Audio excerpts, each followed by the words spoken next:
हलचल बेहद तेज। एक बार हम आपको तस्वीर दिखा रहे हैं जहाँ पे मीडिया कर्मियों की भी हुजूम उमड़ी हुई है एक अन्य मार्ग के बाहर। हमारे साथ ब्रज सर भी मौजूद है। ब्रज सर, जो राजनीतिक घटनाक्रम है, बीजेपी की बैठक अलग चल रही है, जेडीयू की बैठक अलग चल रही थी जो अभी खत्म हुई है, और आरजेडी की बैठक चल रही है। क्या लग रहा है कि जो तस्वीर, जो संशय कुछ है क्या, अभी कुछ दिख रहा है आपको संशय?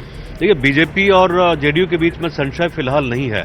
संशय जो मुझे थोड़ा बहुत दिख रहा है आरजेडी के कोने में दिख रहा है, क्योंकि उनको डिसाइड करना है कि उनको नीतीश कुमार के साथ रहना है या नहीं रहना है, या कब तक वो फैसला करेंगे। सारा जो दारोमदार है वो आरजेडी पे। क्या वो सरकार से अपना समर्थन विड्रॉ करेंगे? शायद अभी नहीं करेंगे, क्योंकि वो चाहते हैं कि जो भी स्टेप लेना हो नीतीश कुमार खुद ले। वो फैसला नहीं लेना चाहते हैं और उसी को आधार बनाकर वो आगे जनता के बीच जाएंगे और कहेंगे कि नहीं, देखिए हम तो सरकार को समर्थन दे रहे हैं। उनके एक मंत्री हैं, उन्होंने अपना जो सरकारी वाहन है वो लौटा दिया, तो इसका मतलब क्या समझे? दूसरा सचिवालय में भी हैपनिंग है, कई अधिकारी पहुंच गए हैं। एक संकेत तो हो ही जाता है जब आप सरकारी गाड़ी को वापस कर देते हैं। एक संकेत होता है कि वो खुश नहीं है। हालांकि जब तक लालू प्रसाद यादव या तेजस्वी की तरफ से यह घोषणा नहीं होती कि हम सरकार से समर्थन वापस ले रहे हैं, तब तक इसको एक पोस्चरिंग माना जाता है पॉलिटिक्स में, कि आप एक दिखा रहे हैं कि हम खुश नहीं है, नाराज हैं आपसे। तो ये चीज बिल्कुल साफ हो गई। दूरी तो बढ़ ही गई है, इसमें कोई ये नहीं है, संदेह नहीं है। और बीजेपी और जेडीयू दोनों अपनी अपनी पोजिशनिंग कर रहे हैं, क्योंकि कई तरह की चर्चा चल रही है। खबर ये भी है कि कांग्रेस के विधायक टूट सकते हैं, कभी कभी जेडीयू के विधायकों को लेकर भी चर्चा हो रही है।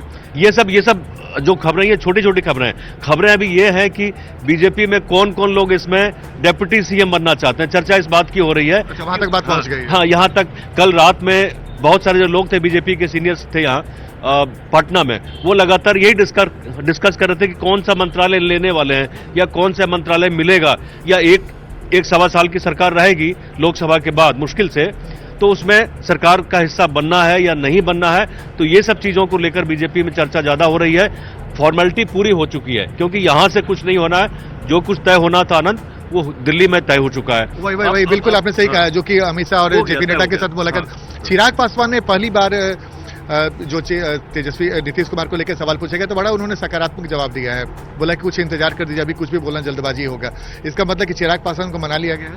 देखिए, कोशिश यही हो रही कि जो चाचा भतीजा है दोनों के बीच में एक तरह से पैचअप हो जाए। पैचअप अब तक हो नहीं पाया है सीटों को लेकर, खास करके भाई 6 सीट उनके कोटा का है एलजेपी का, मतलब चाचा भतीजा दोनों को मिलाइए तो जो पुरानी स्थिति थी, तो उससे ज्यादा तो इनको मिलने वाला है नहीं। अगर जेडीयू के साथ में जाता तो हो सकता है कि जो सीटें हैं वो कम भी हो जाएं। अच्छा, एक सवाल बड़ा इंटरेस्टिंग है सर। अभी तो 1.5 घंटा पहले हमने कोशिश की है जानने की कि बैठक में क्या हुआ, उसकी जानकारी तो अब नहीं है, लेकिन लगातार हम कोशिश कर रहे हैं। लेकिन इंटरेस्टिंग ये है कि अगर नीतीश कुमार गठबंधन से अलग होते हैं, क्या तर्क देंगे जनता के बीच में? क्योंकि अगर आप देखिए, तेजस्वी यादव की तरफ से अभी कोई गलती दिखती नहीं, अभी तक तो कोई नहीं दिखी है जब से उन्होंने इस सरकार में साथ देना शुरू किया है। तो तर्क क्या दे सकते हैं नीतीश कुमार? आखिर कौन सा वो आधार दिखता है? देखिए, ये अभी तक मुझे लगता है कि 9वां ये शपथ अगर होगा तो 9वां होगा। हर बार उन्होंने कुछ न कुछ बहाना बनाया। 2013 में जब इन्होंने सरकार छोड़ी थी, बीजेपी का साथ छोड़ा था, तो तभी यही बोला था कि भाई जो सेकुलर क्रेडेंशियल है वो नहीं रहा। उसके बाद जब आरजेडी का साथ छोड़ा तो बोला कि करप्शन के मुद्दे पे हम साथ छोड़ रहे हैं। तो इनके पास, नीतीश कुमार के पास में पाला बदलने के लिए कुछ न कुछ वो बचा के रखते हैं। लेकिन एक बहुत दिलचस्प है, क्योंकि जेडीयू के जितने भी बड़े नेताओं से हमारी बातचीत हो रही है, सबके निशाने पे कांग्रेस है। इंडिया गठबंधन में नीतीश कुमार की बड़ी भूमिका नहीं तय हुई। बिल्कुल सबसे बड़ी बात यही है। और ये मार्के की बात है कि जिस तरह से नीतीश कुमार को माना जाता है कि भाई वो जो ये पूरा आइडिया था महागठबंधन का, उनका था। और लगातार वो शुरू से ही, जब मई और जून में बातचीत हो रही थी यहाँ पटना में, तभी से वो लगातार बिल्कुल आगे थे, फ्रंट पे थे। तो नीतीश कुमार और उनके पार्टी के लोग तो यही कह रहे हैं कि भाई उनको जो इज्जत और जो सम्मान मिलना चाहिए था गठबंधन में वो नहीं मिला, तो वो करते क्या? एक बहुत इंटरेस्टिंग है जो ठीक हमारे पीछे एक अन्य मार्ग नजर आ रहा है ब्रसर। 23 जून 2023 को यहीं पे पहली बैठक इंडिया गठबंधन की, जो नीतीश कुमार है उसके करता धरता थे, और आज उन्हीं के ऊपर सवाल खड़ा हो गया और वही गठबंधन छोड़े। तो यानी कि हम माने कि इंडिया गठबंधन के जो मेन सूत्रधार थे, अब वो इंडिया गठबंधन नहीं रहा? बिल्कुल नहीं रहा। और जो स्थिति हम देखें, अगर बड़ी पिक्चर देखें, जो बिग पिक्चर हम कहते हैं राजनीति में, उसमें तस्वीर यही बनती दिख रही है कि बंगाल में ममता बनर्जी ने रास्ता साफ कर दिया कि हम आपके साथ में वर्तमान स्वरूप में नहीं होंगे। केजरीवाल ने दिल्ली में कर दिया कि पंजाब और बिहार में, पंजाब दिल्ली में। और नीतीश कुमार चूंकि धुरी है, बाकी ममता बनर्जी धुरी नहीं थे उसके, लेकिन जो नीतीश कुमार है ये धुरी थे, इन्होंने ही तय किया था कि भाई कैसे मीटिंग करें नहीं करें।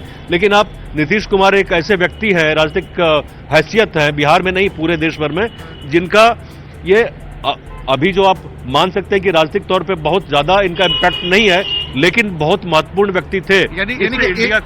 इससे इंडिया गठबंधन का एक महत्व कुछ और था, और नीतीश के नहीं रहने से जो गठबंधन है वो थोड़ा सा हल्का जरूर पड़ जाएगा। लेकिन एक तो सवाल है ना कि इंडिया गठबंधन में नीतीश कुमार की, अगर हम बिहार के अगर दृष्टि से देखें तो ये कहीं राष्ट्रीय खबर है। अगर हम देखें इस तरह से तो ये राष्ट्रीय खबर है, चूंकि नीतीश कुमार के बारे में कल अखिलेश यादव ने भी कहा था, उम्मीद जताई थी कि नीतीश मान जाएंगे।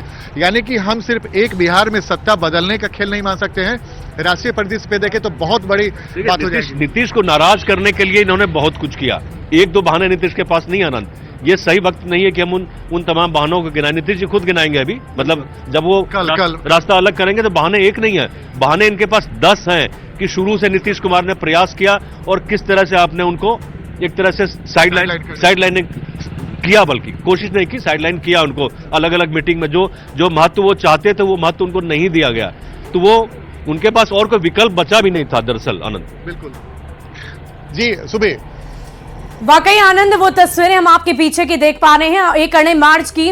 और आनंद ये बताइए, अभी आपके साथ ब्रज सर भी हैं, तो और भी हम आपसे जानकारी ये लेना चाहेंगे कि अगर हम की इसमें महत्वता को देखें, हालांकि हम अभी अभी सम्राट चौधरी ने मुलाकात की है, तो हम की इसमें महत्वता कैसे हो जाती है? आज शाम 7 बजे उनकी भी बैठक होनी है, तो अगर आरजेडी भी उनको प्रलोभन दे रही है कि आप हमारे साथ आ जाएं, तो इस पर हम एक खास चर्चा करेंगे कि आखिर हम की इसमें महत्वता कैसे बढ़ जाती है। बिल्कुल, और देखिए अभी निगाहें भी उसी पे टिकी हुई है, हम पार्टी पे, कि भाई हम पार्टी का रूप क्या होगा। खबर ये भी मिल रही है कि वो आरजेडी के संपर्क में। सर बड़ा इंटरेस्टिंग है, कई बार छोटी पार्टियां सबसे महत्वपूर्ण रोल अदा करने लगती है। जीतन राम मांझी अभी केंद्रीय बिंदु में, कभी नित्यानंद राय उनसे मुलाकात करने जाते हैं, सम्राट चौधरी गए।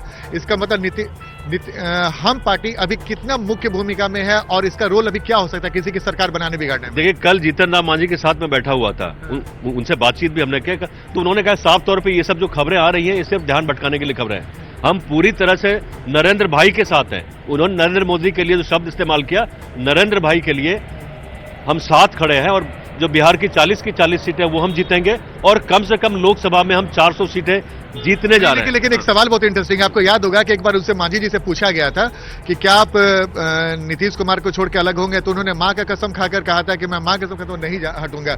लेकिन जीतन मांझी ने क्या किया, आप बेहतर देख सकते हैं। तो क्या मांझी पे भरोसा किया जा सकता है इस वक्त इस सिचुएशन में? देखिए ये मांझी को बिल्कुल तय करना पड़ेगा, क्योंकि वो अपना फ्यूचर देख रहे हैं, अपने बेटे का वो फ्यूचर देख रहे हैं, और गठबंधन का वो फ्यूचर वो देख रहे हैं। कोई भी आदमी, कोई भी नेता अगर है तो वो तो ये देखेगा कि हमारा फ्यूचर कितना सिक्योर है। तो आगे जो जीतन राम फैसला करेंगे केंद्र में क्या होने वाला, अगर केंद्र के साथ रहते हैं, उनको अपने बेटे का फ्यूचर भी सिक्योर करना है और साथ में अपना फ्यूचर भी देख रहे हैं। अभी चार विधायक हैं हम का, वो कितना महत्वपूर्ण रोल प्ले कर देंगे अभी, अगर मान लीजिए कोई बड़ा फैसला ले लेती है हम पार्टी? फिर मुझे नहीं लगता है कि बहुत बड़ा फैसला वो लेने वाले हैं, क्योंकि वो अपना फ्यूचर, अपने बेटे का फ्यूचर और अपना फ्यूचर वो देख रहे हैं कि 5 साल किस तरह से सिक्योर करें।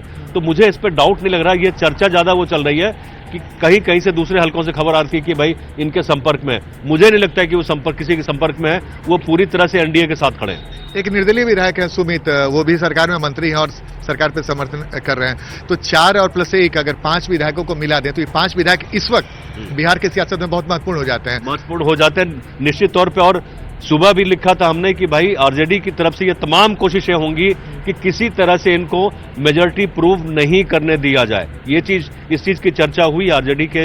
आरजेडी की जो बैठकें हो रही हैं, हमें जो खबरें सूत्रों के माध्यम से मिल रही हैं कि वो पूरी ताकत लगाएंगे किसी तरह से इनको, नीतीश को फिर से चीफ मिनिस्टर नहीं बनने दिया जाए, इसकी कोशिश होगी। लेकिन अभी अगर आप संख्या देखें, 78 विधायक बीजेपी के पास, 45 विधायक जेडीयू के पास, अगर संख्या मिला देते हैं तो जो संख्या होना चाहिए मैजिक फिगर, तो ये दोनों पार्टी के पास ही है। तब फिर मांझी का रोल कितना इंपॉर्टेंट हो जाता है? मांझी का रोल इंपॉर्टेंट होता है, लेकिन मैंने वही कहा कि मांझी अपने लिए भी वो देख रहे हैं, अपने बेटे को महत्वपूर्ण भूमिका में वो देख रहे हैं। पहले आपने सुना था एक बार मांझी जी बोले थे उन्होंने कि मेरा बेटा तेजस्वी से ज्यादा योग्य है, ज्यादा पढ़ा लिखा है, और महत्वाकांक्षा तो दिखती है, महत्वाकांक्षा है उसमें, महत्वाकांक्षा है।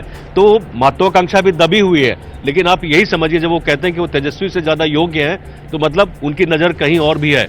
और यही और सवाल। जिस समुदाय से आते हैं उसकी भूमिका बिहार की राजनीति में नहीं, देश की राजनीति में काफी ज्यादा होने वाली है।